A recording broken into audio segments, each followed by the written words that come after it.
আলাদা কিছু যেটা তাফসীর মূল কিতাব, সেগুলোর ভিতরে যে বর্ণনা আছে, তা আমি আপনাদেরকে অল্প সময়ের ভিতরে আসলে মানে হাউজে কাউসার নহরটা কিসের তৈরি।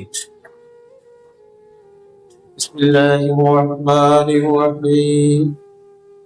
ইন্না আতাইনাকাল কাউসার ফাসাল্লি লিরাব্বিকা ওয়ানহার ইন্না শানিয়াকা হুয়াল আবতার। وقال النبي صلى الله عليه وسلم أول ما خلق الله نوري।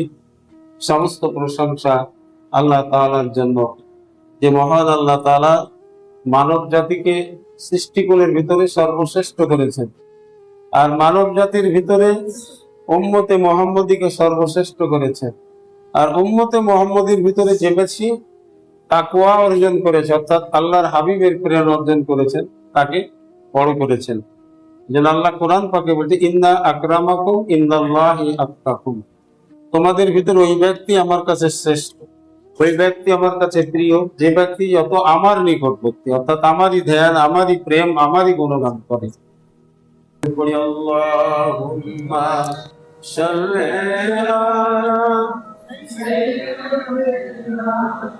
মাওলানা মুহাম্মদ ওয়া আলা আলি সাইয়্যিদিনা মাওলানা। আলহামদুলিল্লাহ। সূরা কাউসার এটা মক্কায় অবতীর্ণ হয়েছে, তার মক্কা শরীফে নাযিল হয়েছে। হযরত আবু হুরায়রা রাদিয়াল্লাহু তাআলা আনহু, আবু বকর সিদ্দিক রাদিয়াল্লাহু আনহু, ওমর রাদিয়াল্লাহু তাআলা আনহু, অর্থাৎ খলিফায়ে রাশিদুনের সমস্ত সাহাবা, ওনারা মসজিদে দয়াল নবীর সাথে একত্রিত ভাবে ছিলেন, বসেছিলেন। হঠাৎ দয়াল নবী একটু ঢোলনের মতো আসে, উচ্চ ভাষায় যেটাকে তন্দ্রাত ছন্দ বলা, একটু ঢোলনের মতো হয়ে বেশ কিছু সময় থাকলেন। বেশ কিছু থাকার পরে উনি হাসতে হাসতে তাকালেন সাহাবের দিকে। তো সাহাবী জিজ্ঞাসা করছেন, হুজুর আপনাকে কিসে হাসাইলো? আপনি হাসলেন কেন? আপনাকে তো মনে হচ্ছিল আপনি ঘুম ঘুম অবস্থায় ছিল। বলে, তোমরা জানো আমাকে কিসে হাসালো? আমাকে এইমাত্র আল্লাহ তাআলা সূরা কাউসার দান করলেন, আমার উপরে সূরা কাউসার নাযিল হয়েছে।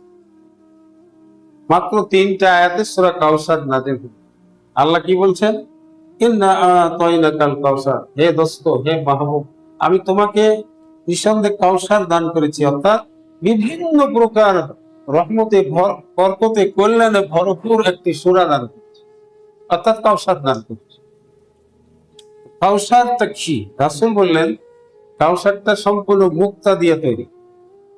মুক্তা, ঝিনুকের ভিতরে যে মুক্তা পান, সমস্ত মুক্তা কত একটা সেটা আল্লাহর কাছে তো কিছু না। ইন্নামা আমরুহু ইযা আরাদা শাইআন আন ইয়াকুলা লাহু কুন ফায়াকুন। আল্লাহ বলছেন, আমি যখন কোন জিনিস সৃষ্টি করবো মনে করি, তাহলে হয়ে যা, হও বলি হয়ে যায়। বিশাল হাউজে কাউসার নহর, যেটা মুক্তা দিয়ে সমস্ত পালিশ করা, তৈরি করা, আর তার দুটা কিনারা, দুইটা কিনারা এই বিশাল, এক সাইড সোনা দিয়া তৈরি, আর আরেক সাইড হচ্ছে চাঁদি দিয়া তৈরি। বুঝতে পারলেন? কাউসারটা গোটা সমস্ত যেমন ভিতর বাহির মাঝে সবকিছু হলো মুক্তা দিয়া তৈরি, আর দুইটা সাইড হচ্ছে সোনা দিয়ে মোড়ানো, আর এক সাইড হলো চাঁদি দিয়ে মোড়ানো। দুটা জিনিসই উপকার। মেয়েদের জন্য সোনা উপকারী, আর পুরুষদের জন্য চাঁদি উপকারী। চাঁদির গয়না পরলে জোয়ানি ঠিক থাকে, চেহারা সুন্দর থাকে। ছেলেরা যদি চাঁদির আংটি পরে, চাঁদির মালা পরে, তাহলে ওদের চেহারা সৌন্দর্য থাকে। মেয়েরা সোনার গয়না পরলে ওরা খুব তাড়াতাড়ি বুড়া হয় না। কিন্তু আল্লাহুম্মা সাল্লি আলা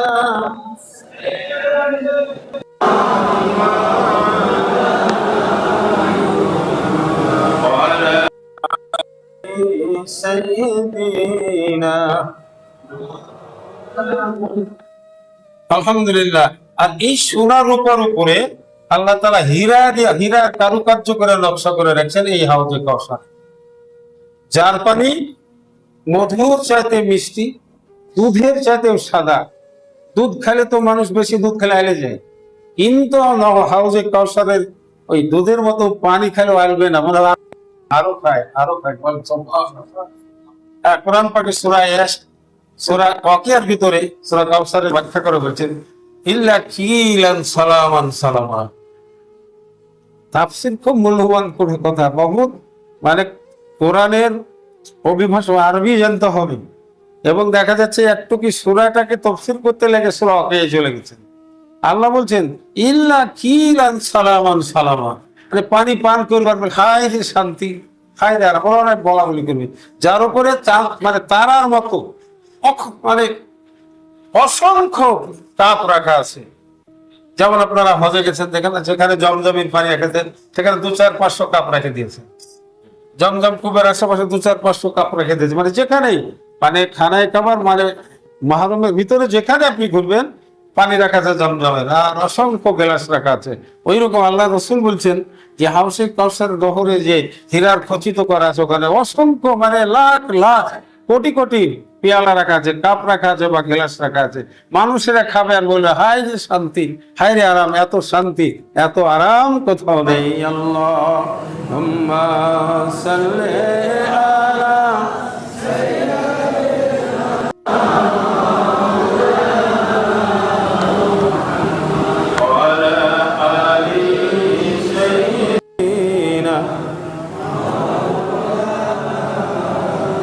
তারপরে আল্লাহ কি বলছেন ফাসাল্লি লিরাব্বিকা ওয়ানহার, মাহবুব আপনি আপনার আল্লাহর মহব্বতে নামাজ আদায় করেন আর আপনার অনুসারীদেরকে নামাজ আদায়ের হুকুম দিয়ে দেন।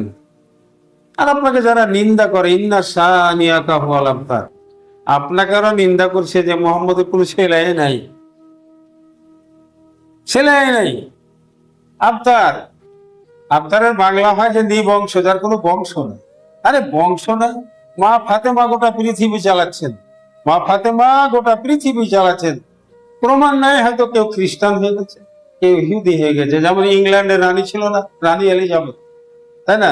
রানী এলিজাবেথ হচ্ছে মা ফাতেমার বংশধর, গোটা বিশ্ব চালালো। যেখানে গেছে রানী সে দেশের রাজা বাদশারা পাগলের মতো এয়ারপোর্টে চলে এসেছে। তা মা ফাতেমাই তো গোটা পৃথিবী চালাচ্ছে।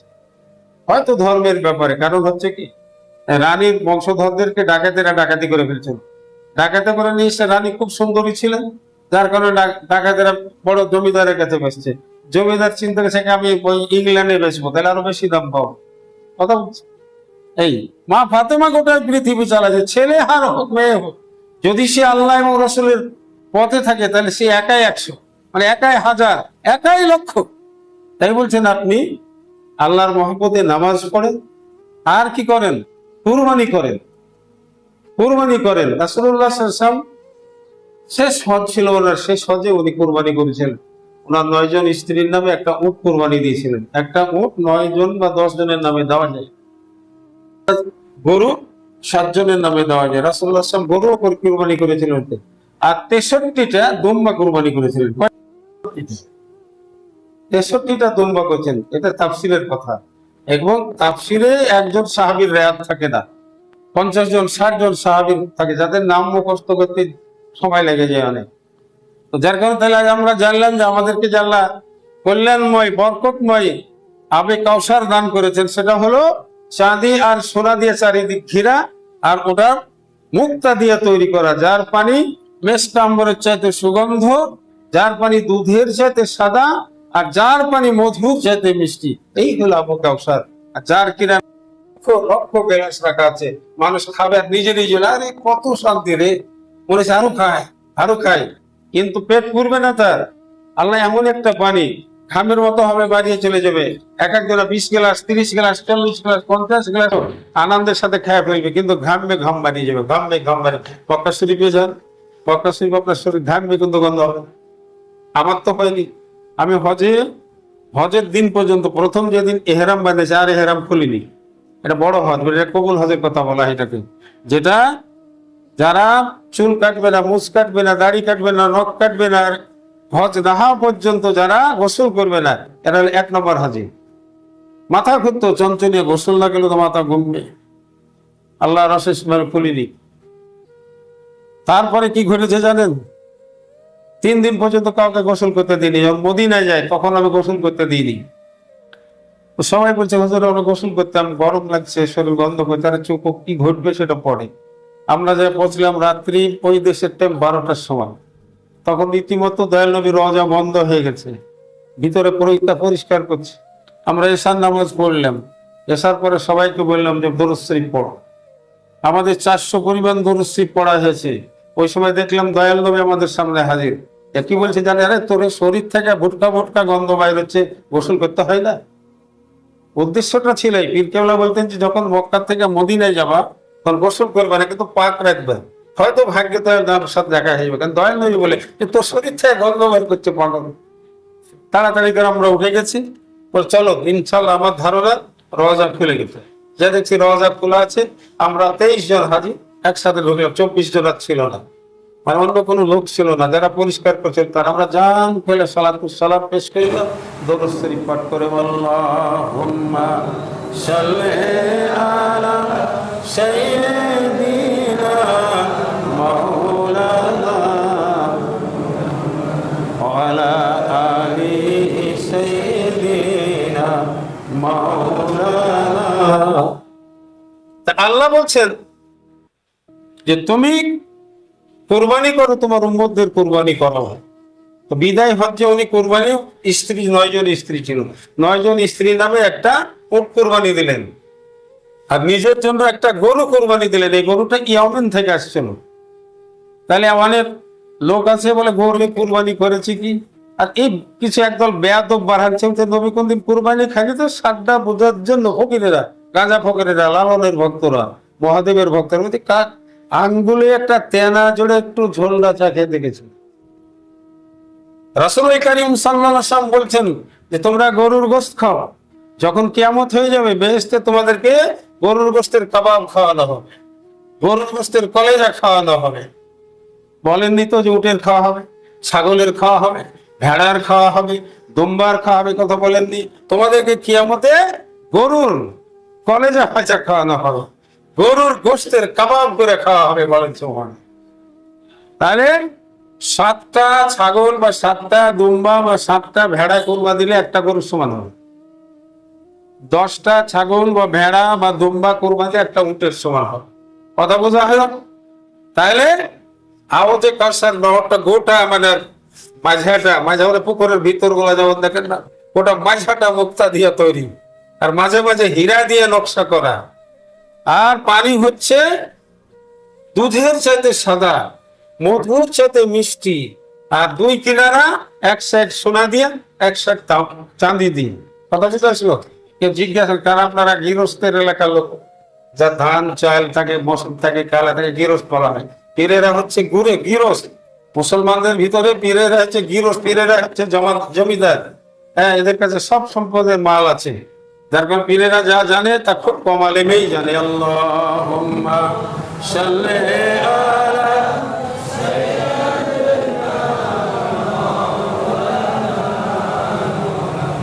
ওয়া আলা আলি সাইয়্যিদিনা মাওলানা। আলহামদুলিল্লাহ, পীরেদের যে আল্লাহ তাআলা রহস্য এবং কেরামত দান করেছেন, তা আমাদের অনেক বাড়িতে অনেক মা বোন আছে। হ্যাঁ, আপনি যারা আমার মুরিদ যে সমস্ত আপনারা স্বামী স্ত্রী, দেখবেন অনেক মা বোন প্রতিদিন হয়তো দয়াল নবীকে দেখে, মা আয়েশাকে দেখে, মা খাদিজাতুল কুবরাকে দেখে। আপনার ঘরেই খুঁজলে আপনি পাওয়া যাবে, কিন্তু বলে বেড়াবে কি, ঘোল পিটিয়ে বেড়াবে। মধু খাতে মজা লাগে, কিন্তু তো দেখা যায় দেখার সময়। তাইলে আমরা আজকে ক্লিয়ার হয়ে গেলাম যে এই ছোট্ট সূরাটা মক্কায় নাজিল হয়েছে, আর এই ছোট্ট সূরাটা যে কাউসার দেওয়া হয়েছে, এই কাউসারটা 2টা কিনারা সোনার চাঁদি দিয়ে বাঁধানো, আর গোটা মাঝাটা একেবারে মুক্তা দিয়ে বাঁধানো। হ্যাঁ, আপনাদের দেখাতাম, আমার একটা মুক্তার তসবি আছে, ওটা 5,000 টাকা দাম নিয়েছে। ওরা মদিনা শরীফে কিনছে, এবারে দয়াল নবীর রওজার গেট থেকে বাইরে যে ওখানে বিক্রি হয়, 5,000 টাকা দাম বাংলাদেশে। আচ্ছা, আগামী জুম্মায় বাজার থাকলে দেখাবো। তাহলে এটা আমরা বুঝে নিলাম। আর বলছে ইন্না সানিয়াকা হুয়াল আবতার, আপনি নির্বংশ না, আপনার খালি মেয়ে আছে এই জন্য আপনাকে নির্বংশ বলছেন, আপনি নির্বংশ না, বরং ওরাই নির্বংশ, কারণ ওরা আল্লাহ এবং রসুলের তাবেদার না। এই জন্য বলা হয় মেয়েদেরকে দিনদার, পরেশগার, মুত্তাকি, মাদ্রাসায় পড়ি আলেম বানান। ও দেখা যাবে যদি 10টা মেয়েকে হেদায়েত দেয়, তা কত মজার ব্যাপার। এগুলো করবেন, মেয়েদেরকে অবহেলা করবেন না, মেয়েদের খুব দাম। আচ্ছা, মেয়েদের যদি আমার জন্ম না হলে আমাদের জন্ম হতো, হ্যাঁ? আমাদের বিবি না থাকলে আমাদের ছেলে মেয়েদের জন্ম হতো। মেয়েদেরকে রহমত, বরকত বলা হয়েছে। মেয়েদেরকে বিনা কারণে মারধর করলে আপনি বেহেশতে যেতে পারবেন না, দোজখে যাবেন। মেয়েদেরকে চুল ধরে যদি মারেন, আপনি দয়াল নবীর উম্মত না। মেয়েদের পেটে যদি লাথি মারেন, দয়াল নবীর উম্মত না। কাবা ধরে যদি পড়ে থাকেন, আপনার স্ত্রী যদি আপনাকে মাফ না করে, আল্লাহ মাফ করবে না। কথা বুঝলো? মেয়েদের দাম আছে। এই মেয়েদের পেটে নবীদের জন্ম, এই মেয়েদের পেটে আল্লাহর ওলিদের জন্ম। যদি আল্লাহর ওলিরা না আসতো এদেশে, তাহলে আমরা সাঁতার, বুনা, ডোম, চাড়াল, মুচি, মেতর, ধাঙ্গল, কামার কুমার হয়ে থাকে যেতাম না। তাহলে এই দেশে মুকদুম বাবা, শানুর বাবা, শাহজালাল, সাপারান, এই সমস্ত আল্লাহর ওলিরা এসে মায়ের ধরে বুঝিয়ে আমাদের মুসলমান বানিয়েছেন। আমাদের বাপ দাদা 14 গোষ্ঠীর এত হিন্দু ছিল। আল্লাহর ওলিদের দ্বারা যেটা সম্ভব, দুনিয়ার কারো দ্বারা সম্ভব না। কারণটা কি? এমন একটা দ্বীপ, যেমন ধরেন মালদ্বীপ, গোটা চারিদিকে সমুদ্র, ওখানে এক মুকদুম নামে আল্লাহর ওলি চলে গেছেন। কারণ কি জানেন? ওলি আল্লাহরা পানির উপর দিয়ে হাঁটতে পারে, ওলি আল্লাহরা আকাশ দিয়ে উঠতে পারেন। আলেমেরা পারবে না, আলেমের দ্বারা সম্ভব না। কারণ ওরা তো আমলই নেই, গচ্ছিত আমল নাই। ব্যাংকে অ্যাকাউন্ট আছে আপনার, কোনো বিপদে পড়লে তাড়াতাড়ি উঠিয়ে নিয়ে এসছেন। আল্লাহর ওলিদেরকে গচ্ছিত আমল আছে তাদের কাছে, যার কারণে তাদের কোনো অসুবিধা নাই। তারা পানির পড়ে। ছোট্ট একটা গল্প শোনাই, গল্প না সত্য ঘটনা। আমার এক পীর ভাইয়ের নাম আব্দুল গাফফার, কেউ গফুর গফুর বলতো। তো আমরা পীর কেবলা 81 সালে বিদায়ের পরে ওনার বাড়ি বেড়াতে গেলাম। হ্যাঁ, বোর নদীর পারে ওনার বাড়ি। বেড়াতে গেলাম, বেড়াতে যাওয়ার পরে উনি বললেন যে তোরা এসে গেছিস। আমরা 5 জন পীর ভাই ছিলাম, পাকিস্তানি 2 জন, ইন্ডিয়ার 1 জন, আর আমরা বাংলাদেশের 2 জন। তো চল, আমার এক মুরিদের বাপের মৃত্যু দিবস। গেলাম, মাহফিল শেষ করে খাওয়া দাওয়া করতে করতে ওখানে রাত 1টা হয়ে গেল। তখন চলেই যায়। খুব কেরামত সম্পন্ন বুজুর্গ ছিল, উনিও খলিফা, আমরাও খলিফা। তো গোর নদীর পরে আমরা বলে রাত হয়ে গেছে, এখন তো নৌকা পাওয়া যাবে না, এখানে বসে আমরা সব মোরাকাবা করি। তো নদী আমাদের সামনে, বসে অনেক সময় ধরে ধ্যান। আর আইডিয়া 8 ঘন্টা হয়েছে, ডুবে গেছি আমরা। আমি তো যখন ধ্যান করি, আপনি যদি আমাকে মাইরাও ফেলেন আমি বুঝতে পারবো। আর আমি যখন ঘুমাই, যে ঢোল ঢাক বাজে, তা আমার ঘুম ভাঙবে না। কারণ আমি 2 ঘন্টা ঘুমাই, এমন ঘুম ঘুমাই যেটা আশ্চর্য একটা ঘুম, 22 ঘন্টা লাগবে। তো আমরা নদীর সামনে রেখে বসে ধ্যান আসতো 8 ঘন্টা। চোখ রেখে ধ্যান করে আপনার মশাতে খায় শেষ করে দিল। আমি ভাই কখন মশা লাগলো, তাকে দেখছি আমাদের পিছে নদীটি। কি বুঝলেন? আমরা সামনে ছিল নদী, তাকে দেখছি নদী আমাদের পিছনে। তো ভাই কি ব্যাপার, নদী তো আগে ছিল, কি জানি রে, কেউ পার করে দিল নাকি। এই হলো আল্লাহর ওলিদের কারাম। তো যার কারণে আল্লাহর ওলিদেরকে ভালোবাসতে হবে। যদি ভালোবাসতে না পারেন, তাদের বিরোধিতা করবেন, আপনার ক্ষতি হবে। যদি কোনো পীরলির আপনি মনে মনে গাইল দেন, আপনি 1 সপ্তাহের ভিতরে দেখবেন আপনার কোনো না কোনো ক্ষতি হয়ে গেছে, আপনি বুঝতে পারেন। কারণ আল্লাহ বলছেন, আমার ওলিদের যারা বিরোধিতা করে, আমি তাদের সাথে বিরোধিতা করি। আমা আলাইনা ইল্লাল বালাগ। আল্লাহ আমাদের বুঝার শক্তি দেন, জানার শক্তি দেন। তওবা আছে, সব নিয়ে যান, দোয়া করে নেন। কি আপনাদের ভালো লাগলো না হয়রানি মনে করলেন? অজানা কথা চাইলেন, তাই না? কোন আলেমও আপনার তাফসীর করতে মাঠে গেছে, ও কিন্তু শোনায় নেই ছোট সূরাটার কথা, কিন্তু ছোট সূরা বিরাট। আচ্ছা, আগামী সপ্তাহে এই সূরার আরো তাফসীর আপনাদের শোনানো হবে। খুব বরকতময় সূরা। আপনি প্রত্যেক নামাজের পরে 3 বার করে পড়া যদি অভ্যাস রাখেন, আপনার মান সম্মান ইজ্জত বৃদ্ধি হবে। কোন কবরের কাছে গিয়ে যদি আপনি 3 বার পড়েন, সঙ্গে সঙ্গে কবরের জন্য মাফ হয়ে যাবে। আল্লাহুম্মা আমিন। আল্লাহুম্মা সাল্লি আলাল বদরি তামামি। আল্লাহুম্মা সাল্লি আলা নূরিল জালামি। আল্লাহুম্মা সাল্লি আলা মিফতাহি দারিস সালামি। আল্লাহুম্মা সাল্লি আলা শাফিঈ ফি জামিল আলামি। সুবহানাল্লাহি মিলাল মিজান ওয়া মুনতাল ইলম মাবলাগা রিদা ওয়া জিনাতাল আরশ। আলহামদুলিল্লাহি মিলাল মিজান ওয়া মুনতাল ইলম মাবলাগা রিদা ওয়া জিনাতাল আরশ।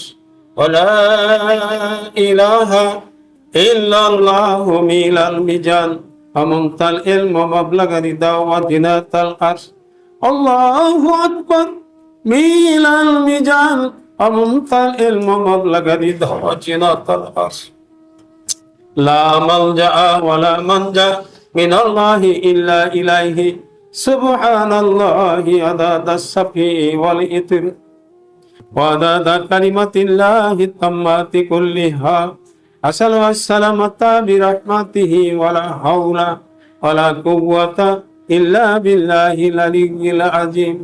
সকলেই পড়ি হাসবিয়াল্লাহু ওয়া নি'মাল ওয়াকিল, হাসবিয়াল্লাহু ওয়া নি'মাল ওয়াকিল, হাসবিয়াল্লাহু ওয়া নি'মাল ওয়াকিল, হাসবিয়াল্লাহু ওয়া নি'মাল ওয়াকিল, হাসবিয়াল্লাহু ওয়া নি'মাল ওয়াকিল, হাসবিয়াল্লাহু ওয়া নি'মাল ওয়াকিল, হাসবিয়াল্লাহু ওয়া নি'মাল ওয়াকিল, নি'মাল মাওলা ওয়া নি'মান নাসির।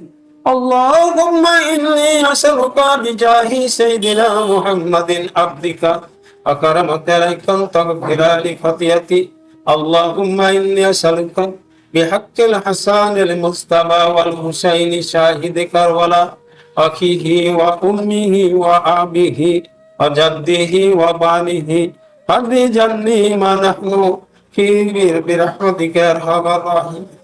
আয় আল্লাহ আমাদের কবুল করুন দোয়া, আয় আল্লাহ আমাদের কবুল করুন দোয়া। আয় আল্লাহ আমার পীর ও মুর্শিদ কিবলাই কাবা বলেছেন, এই মুনাজাতটা কেউ যদি নিয়মিত কোনো বিপদ আপদে পড়ে 14 দিন পর্যন্ত 7 বার করে প্রত্যেক ওয়াক্তে পড়ে, তার দোয়া কবুল হয়ে যাবে। কারণ এই দোয়ার ভিতরে ইসমে আজম আছে। আল্লাহ মাসিক সে মাগরিব সিমাল সে জনব তাম বিশ্ববাসী খাঁটি মুসলমান খাঁটি তরিকতপন্থী হোক। আল্লাহ তাম বিশ্বে পরিপূর্ণ রহমত বরকত কায়েম করে দাও। তাম বিশ্বের জালেম সে যে ধর্মেরই হোক না কেন, তুমি জালেমদেরকে বাড়তে দিও না। জালেমদের জুলুম থেকে আল্লাহ মজলুমদের হেফাজত দান করো। আল্লাহুম্মা সাল্লি ওয়া সাল্লিম আলা সাইয়্যিদি মাহবুবিনা সাইয়্যিদিল মুরসালিনা ওয়া আলা নূরি আইনিহি ফাতিমাতুজ জোহরা ওয়া আলা আলিহি ওয়া বারিক ওয়া সাল্লিম। আল্লাহুম্মা সাল্লি আলা সাইয়্যিদিনা মুহাম্মাদিন ওয়া আলা সাইয়্যিদাতুন নিসা আমিনাতুজ জোহরা ওয়া আলা আলিহি ওয়া বারিক ওয়া সাল্লিম বিহাক্কি লা ইলাহা ইল্লাল্লাহু মুহাম্মাদুর রাসূলুল্লাহ। তওবা আছে নিয়ে যাবেন। আর এই যে মোনাজাতটা পড়লাম দেখবেন আমার রহনামে কালিমিতে আছে, এই দোয়াটা সকলেই মুখস্থ করে নেবেন।